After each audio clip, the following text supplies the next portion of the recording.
Last time on Hakai, Vegeta had to break out Ultra Ego in his training against Broly. Then with Goku, for the use of the Universe 12 time machine, he challenged Giin to a match, as the consequences of time travel could prove severe. The fights of the gods of destruction.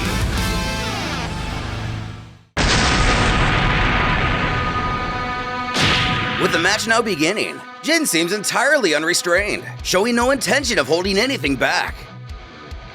Right off the bat, he powers up with immense intensity, knocking Goku back with a single powerful blow.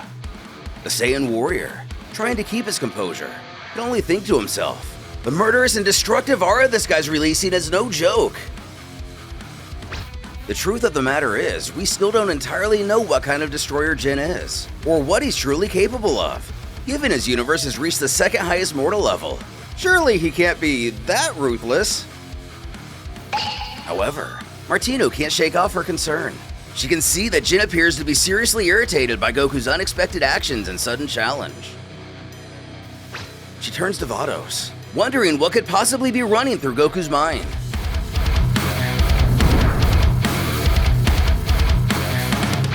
Vados, after a thoughtful pause, reasons that Lord Goku probably reached the conclusion that if he were to win the use of the time machine through combat, then Giin wouldn't face punishment should things go awry. And just my own speculation, but it seems Goku's logic is this. If he manages to defeat Giin in battle, it might look like to the Grand Priest that Goku has seized the machine by force, thereby shielding Giin from any possible blame or guilt. Furthermore, Goku had already been incredibly eager to fight against another god of destruction to test his skills and evaluate his growth as a destroyer. So in a way, he ended up blending business with pleasure, a classic Goku trait. Her opposite makes a fair point, but should they really allow this match to continue? This really isn't something that should be happening. In truth, Goku could very likely face severe punishment for this decision. Then again, it's possible he's the only mortal in the entire multiverse who holds a get-out-of-jail-free card, considering he's the only one that Zeno seems to favor. With the tension building and the action only moments away, Vados contemplates that maybe they should allow the fight to continue for a short while at least. Actually, she has a small confession to make. She's genuinely curious to see how good of a teacher she's been to Lord Goku. While it's quite possible this is the Saiyan's ambitious spirit rubbing off on her, Martino points out with a grin that Vados has never lost her competitive nature, leaving the inference of her past to her imaginations.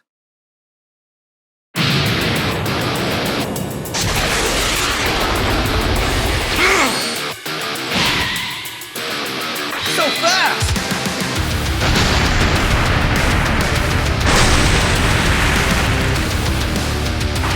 Suddenly, Giin is right in Goku's face, and with a powerful swing, he slices a massive fissure into his own planet. Giin looks up and notes how it was a smart move for Goku to resort to that.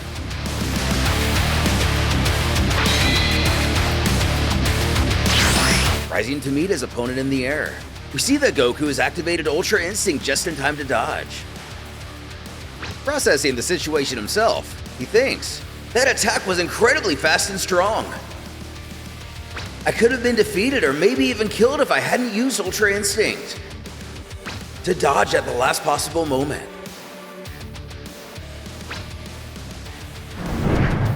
Naturally, the simple-minded warrior can't help but let a small grin slip through. It seems there's no room for amateurism in a battle between gods of destruction.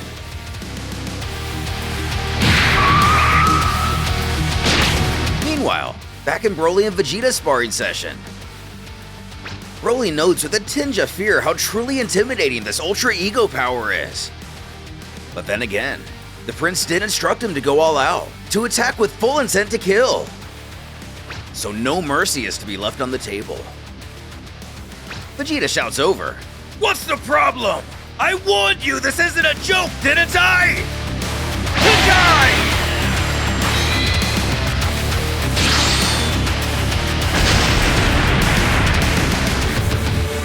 Noticing how this energy blast felt a little different, Chilai watches with horror, inquiring what exactly that was. Would Broly even be able to withstand such a hit? Even Lemo has to turn to ask the others. This guy isn't trying to kill Broly, is he?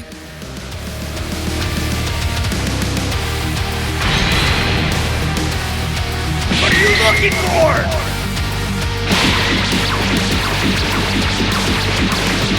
With Ultra Instinct's evasive properties, Giin starts the fight off already feeling annoyed.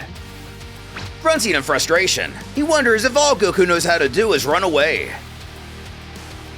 Ignoring his opponent's shouting, Goku thinks, this guy's attacks are so intense and voracious that all I can do is keep dodging them. Hakai!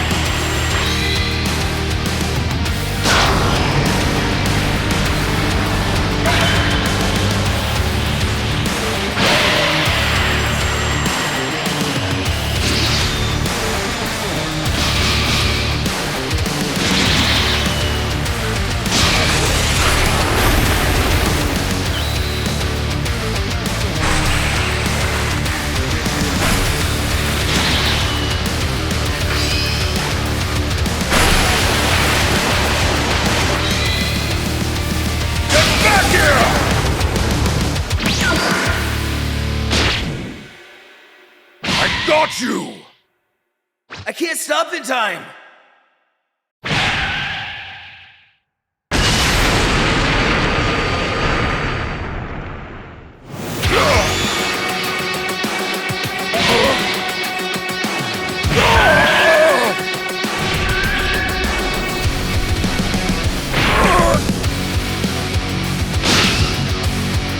Oh no! You're mine, son Goku! Yeah!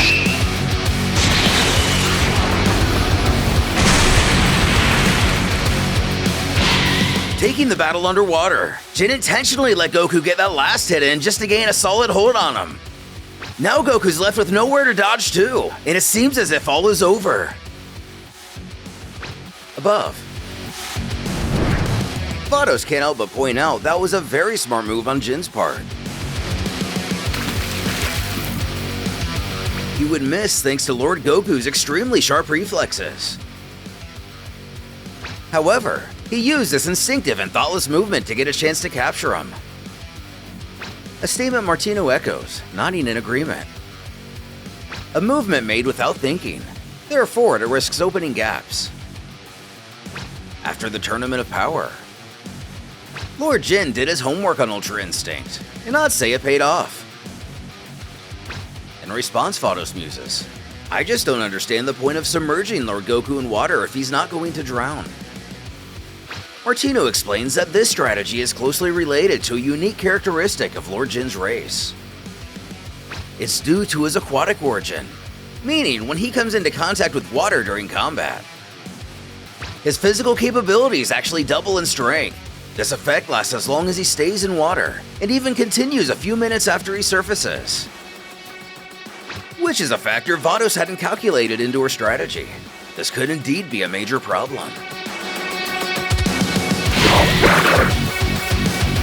Damn, there's no other way! As the waves crash and an untold struggle unfolds beneath the tide, Martino senses a familiar power she recognizes. She thinks it's...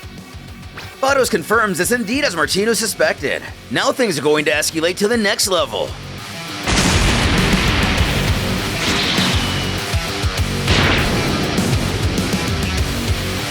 So you finally decided to use this power.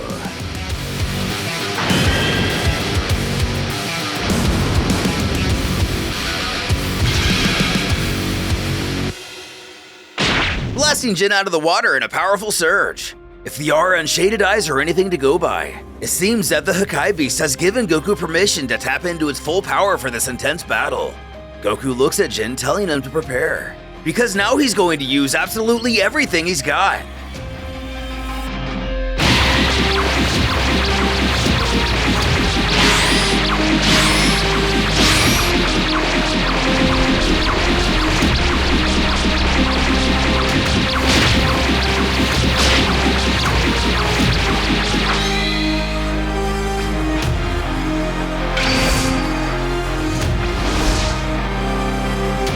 Using her staff as a lens, the Destroyer's Angel peers deeply into the action.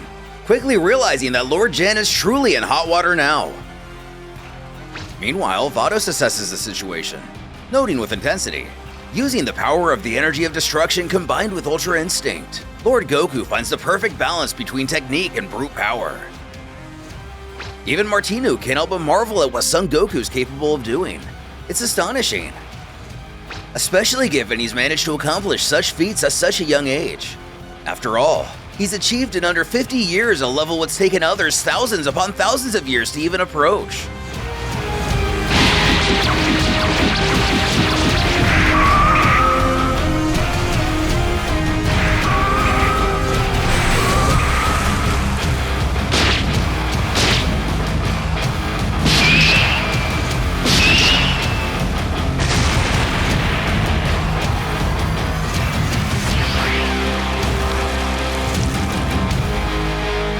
Then in a swift movement, Goku kicks Jin downward, sending him plummeting into the water for another quick dip. He calls out to him, urging him not to waste any more time. There's no need for hiding, so he should just come out and continue the battle head on.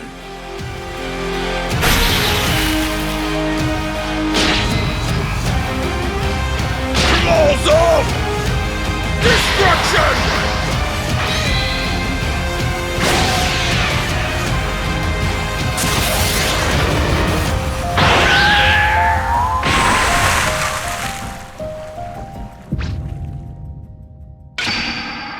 With determination, Jin unleashes yet another powerful attack that violently tears through his own planet. As the shockwaves ripple through the air, the Universe 12 Destroyer can barely believe what he sees. His mighty attack leaves only a scratch on Goku, who then in response yells, "Now it's my turn!"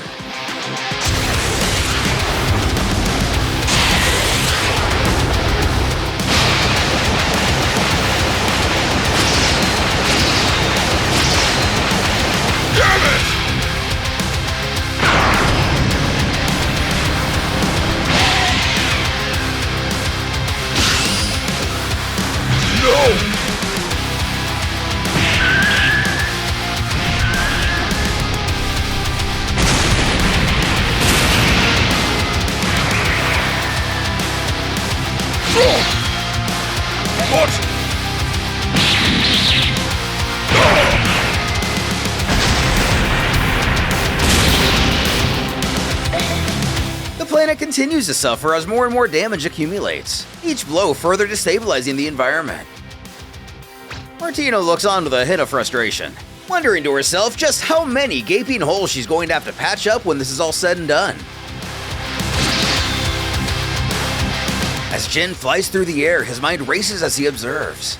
In addition to Ultra Instinct's remarkable defensive capabilities and precise movements, he also wields the raw ferocity and sheer destructive power of a genuine god of destruction. It can't be!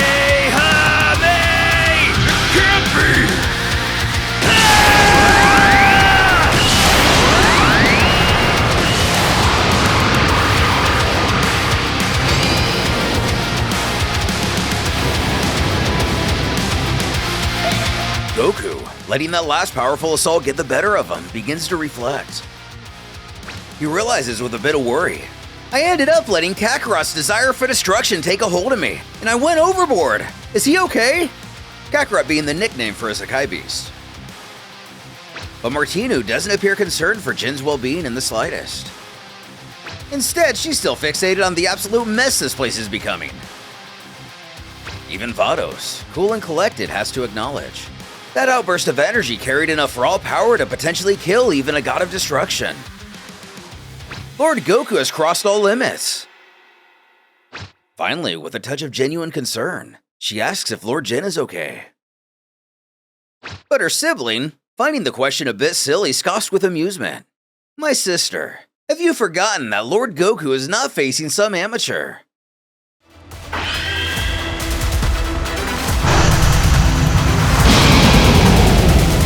At that very moment, as if trying to prove the point, a massive tornado suddenly rises from the water. Goku braces himself against the intense surge of power it brings with it. It's Jin's ki, yet it feels somehow unfamiliar, stronger and distinctly different.